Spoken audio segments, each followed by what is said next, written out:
I've been following Jason's company ever since 2007. I went through a seminar in his Newport Beach office by Fashion Island. And I've been listening to all his podcasts since then. Always wanted to buy some more, but a couple years ago, we went on the property tour in Cincinnati, and it was great. We actually sold our Texas property and did a 1031 exchange in Hamilton, Ohio, and they've been working out great for us ever since. This just in 2017, last year, we sold our home in Chino Hills that we lived in for 25 years, raised our family and all that. We're taking all our proceeds and we're going all in on rental properties. And the funny thing is, we're kind of following Jason's lesson to the T, and it's working out great for us. We're not going to buy again in California. We're renting actually in Newport Beach, California. I got into real estate investing because I've been a student of the stock market for years and years, and it just doesn't seem to make sense to me anymore. Besides what Jason says, it just seems like the guys at the top make sure that they win and you don't win, which, it's just, I feel the same way even before Jason said that. And the fundamentals don't seem to make sense to me, but there are fundamentals in real estate and income property investing that aren't going to be able to be changed by high-frequency investors or anything like that. The fundamentals are there, and they're going to stay there. I'm fine with income properties, the slow and steady approach. Welcome to the Creating Wealth Show with Jason Hartman. You're about to learn a new slant on investing, some exciting techniques, and fresh new approaches to the world's most historically proven asset class that will enable you to create more wealth and freedom than you ever thought possible. Jason is a genuine self-made multimillionaire who's actually been there and done it. He's a successful investor, lender, developer, and entrepreneur who's owned properties in 11 states, had hundreds of tenants, and been involved in thousands of real estate transactions. This program will help you follow in Jason's footsteps on the road to your financial independence day. You really can do it. And now, here's your host, Jason Hartman, with the complete solution for real estate investors. Greetings from beautiful Key Biscane, Florida. It is absolutely stunning down here. I am at the Ritz-Carlton Hotel. Just a beautiful place. As much as I like the Ritz-Carlton, I have to tell you, it ain't what it used to be. It seems like it really peaked in the 80s, maybe into the mid-90s. Still certainly a great luxury brand, but not quite what it used to be. Not quite what it used to be. There are hipper, more modern hotels, I guess, and every brand kind of has its cycle, and everything has its cycle. But one thing that doesn't have much of a cycle at all, that's always perennially great. Do you know what I'm going to say? Yes, you do. Yes, you do. That is income property. And boy, that if that has a cycle, it has lasted thousands of years. Okay, in episode 1348 today, I want to talk about something that just isn't too much of a problem anymore. In fact, this former problem, and it has been a problem throughout the ages, has been largely solved by a man that half of the country absolutely despises. Now, for homework, I want you to go and ask Siri or Alexa to give you the definition of Trump derangement syndrome. TDS. It's funny. A lot of people have it. I see them all over social media spouting about it. So, I talk a lot about the rent-to-value ratio, and I talk constantly about how ratios are really the most important things in life. When someone spouts out a statistic and they say, billions of this or trillions of that, you always got to ask, compared to what? Because compared to what is what a ratio is. It is a compared to what question, and a ratio answers it beautifully. So we talk about the rent-to-value ratio. We talk about another ratio that I created, the LTI ratio, not the LTV ratio that most people know, the loan-to-value ratio. This is the land-to-improvement ratio as part of the Hartman risk evaluator that can help you mitigate your downside risk in a real estate deal. Well, I've created another ratio, and you heard it here first. Dun-ta-da! Here it is. Here it is. This is the OTC ratio. Yes, the OTC ratio. It is the opinion to contribution ratio. Yes, the OTC. Not like it's used in medicine, like aspirin, over the counter, or in the commodities market, the over-the-counter trades, right? The OTC is the opinion to contribution ratio. Because something I have noticed that you have probably noticed too, dear listeners, it is that people who make little contributions have too many opinions. And you know what? I think everybody's entitled to an opinion, but if you want to spout them all the time, you need to earn them. Yes. And how do you earn them? You earn them, well, if they're opinions about the country, to some extent, you earn them by paying taxes. And isn't it funny that a lot of these people that pay the least, that contribute the least, have a lot of big opinions and a lot of big stupid opinions? So that's it. There you go. You heard it here first. The OTC ratio.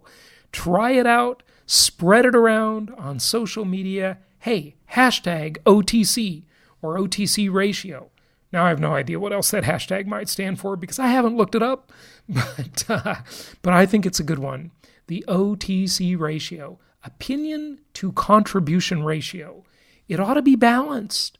Try that with, I know you all have that one person on Facebook who's got all these opinions and who's a total slacker, and, it's like the over-entitled teenager, okay? You got to earn your right to have your opinions. Okay, so there you go. Try that one out and see how it goes.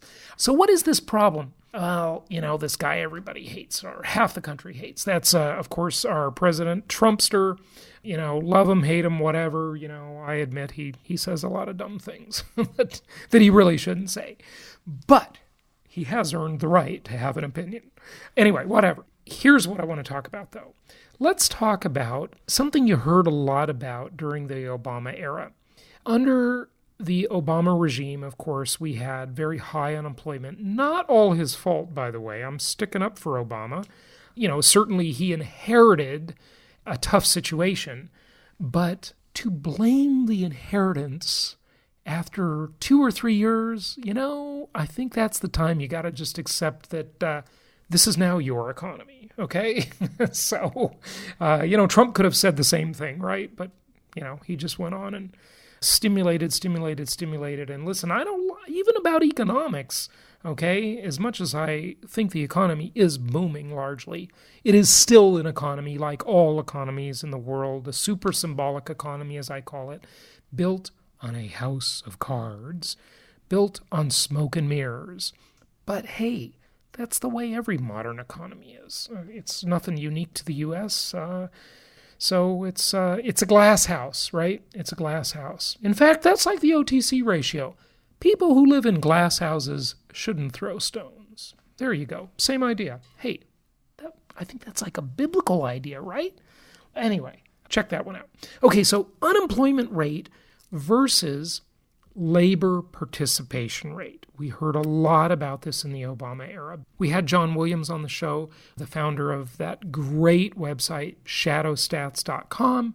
He talked about how, of course, the consumer price index is a lie. We all know that because we've discussed it ad nauseum over the years. But also the unemployment rate is a lie also.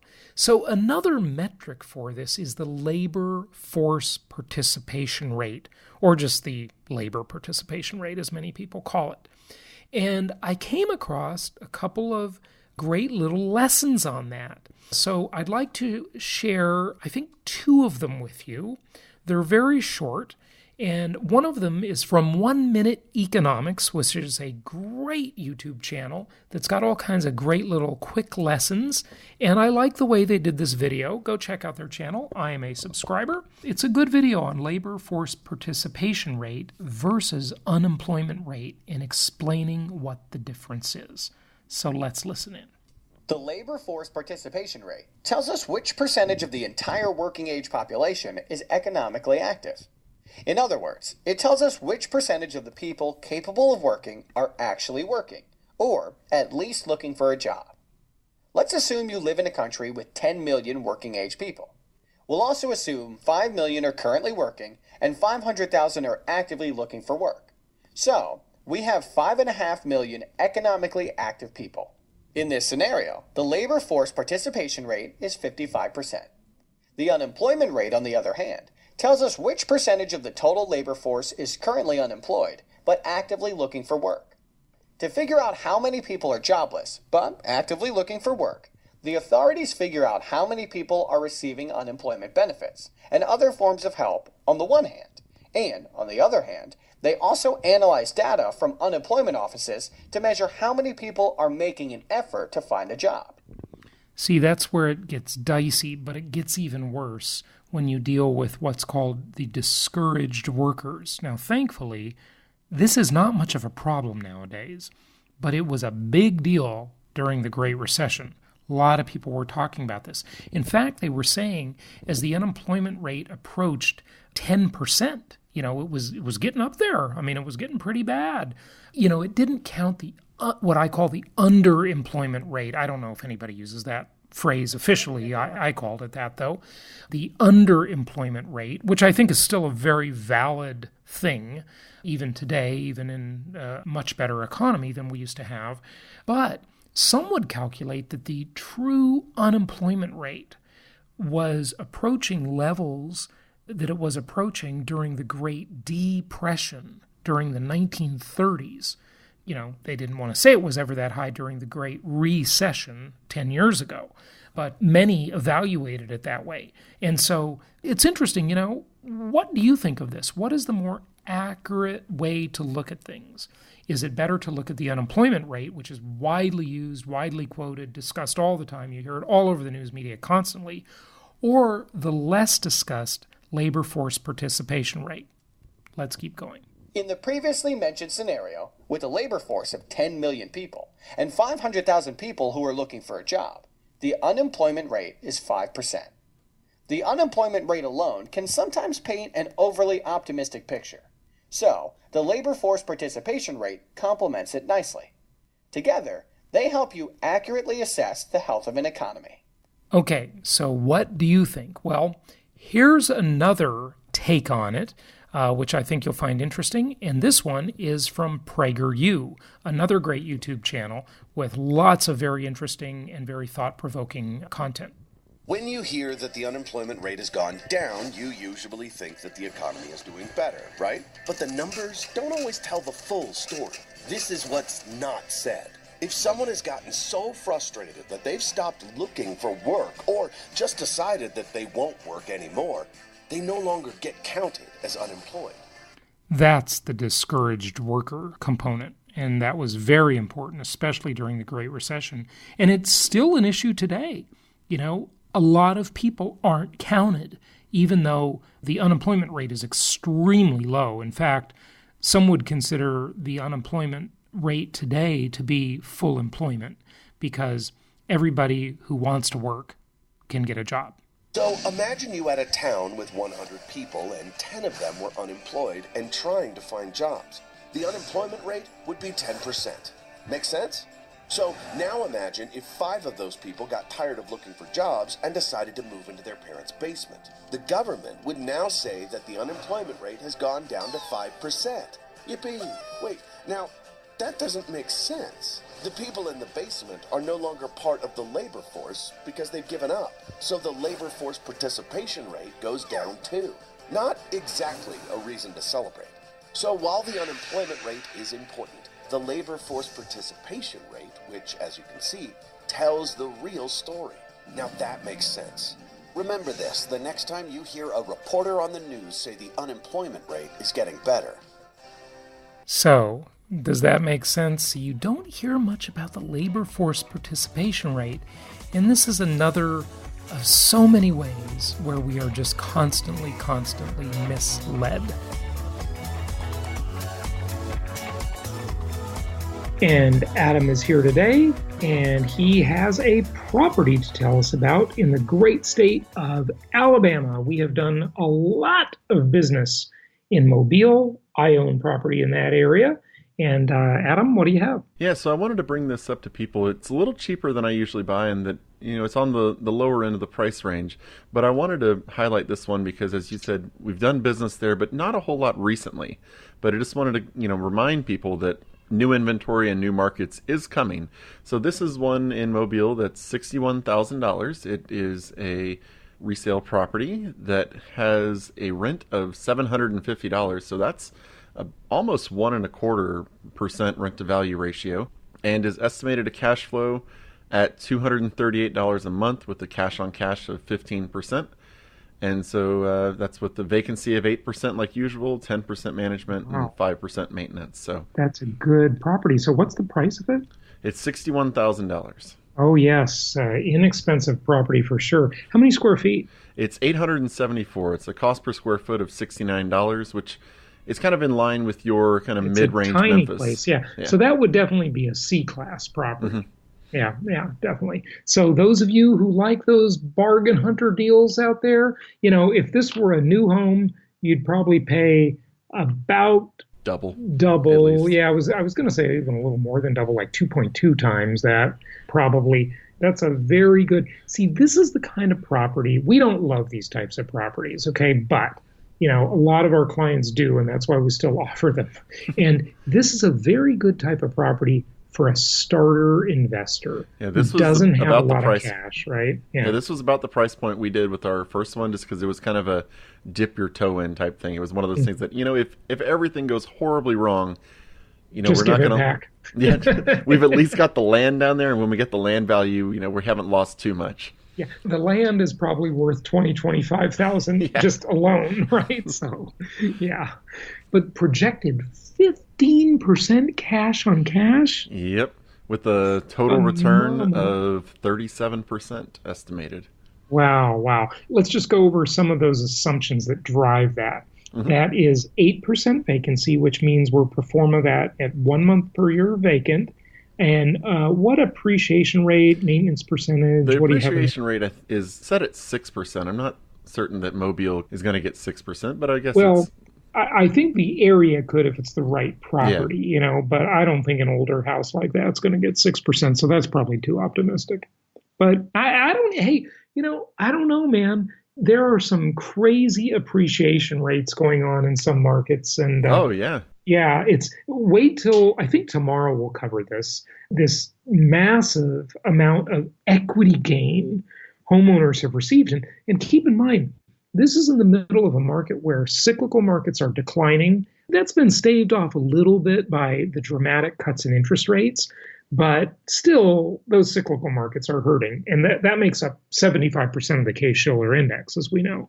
So it's pretty amazing, this equity gain. You're going to hear about it, okay? We'll probably cover it tomorrow, I think. Sometimes you hit the jackpot. Aaron and I bought a property about a year and a half ago that in the first year went up 20%. Wow. It was we looked at the area, and it looked like it was a nice up and coming area, and we bought it for right around 100, and we got our property valuation back at the end of the year for property taxes, and they estimated it at around 120.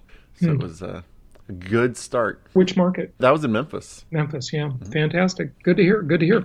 Okay, let's talk about blue-collar jobs. Let's talk about our tenants. Now, we were certainly talking about workforce housing, as they call it, it's a nice way to say C-class properties. I don't think this is necessarily our tenants. These blue-collar jobs can make some nice money. Yeah. And, this is a very oddly, I'm going to say, Trumpian thing. Trump is very much of a supporter of these types of jobs, these types of people. It'd be hard to argue that he's some sort of elitist billionaire, I mean, this is an interesting thing. Blue-collar jobs like plumbing pay $90,000 a year without a college degree, and it's driving more workers to trade school. And I think this is absolutely great. I've always said someone has to actually work with their hands and make things. I love these kind of people. In fact, I am way more impressed with a lot of these type of people who are honorable, good, hardworking people than I am with these highfalutin Wall Street CEOs that are basically scamming the world. Hey, there's an old saying, have a gun, you can rob a bank. Have a bank, you can rob the entire world. Yeah. Okay. Tell us more about this, Adam. Well, they looked at it and they're saying, blue collar professionals like plumbers and mechanics are earning more than the average salary for white collar jobs, and they don't require a college degree. Now, this is obviously not every blue collar job. Of course. But, not. you're looking at your specialized blue collar jobs. Yeah. Especially if you live in a rural area. If you look at rural area electricians and plumbers, they're making $90,000. No, they're making in the low to mid six figures because they have a huge area they service and there just aren't many out there. And it's really cheap to live there. Yeah. And guess what? If these people are making 90 grand, the equivalent of a college educated person with student loan debt payment of, I don't know, let's call it $600 a month, that's a pretty significant difference in net income. I think it's great just because this will promote more inside of our schools as well, getting back to promoting the trades and getting more of these workers. And, if people see jobs like this, they'll go for them. If you say, hey, you can go to trade school for 2 years or, 1 year and make a great job. It actually made me think of, I'm going through, my kids love to listen to this series called The Story of the World. It's kind of a history textbook, but we use the audiobook. And we just heard about when the plague hit, when the Black Plague came and killed off. In the early 1900s? No, this was back, before then, whenever it came out and wiped out about a quarter to a third of the world's population. Right, and that was mostly Europe was really hit by that. Yeah, this is mostly Europe. But, one of the big impacts of that was it drastically shortened apprenticeships because you just needed the workers. And so you had to pump them out. And this is kind of, obviously we haven't had the plague, but this is one of those incidents where it could be driving the movement towards the blue collar job. Because if you tell somebody, hey, you can go to school for 2 years at a community college that costs a tenth of what it costs to go to one of the four-year universities, come out with no to little debt and make, say maybe the same or $10,000 a year less, would you take it? You'd get a lot of people who'd probably be willing to take it. Well, that's another cost of college that people don't realize.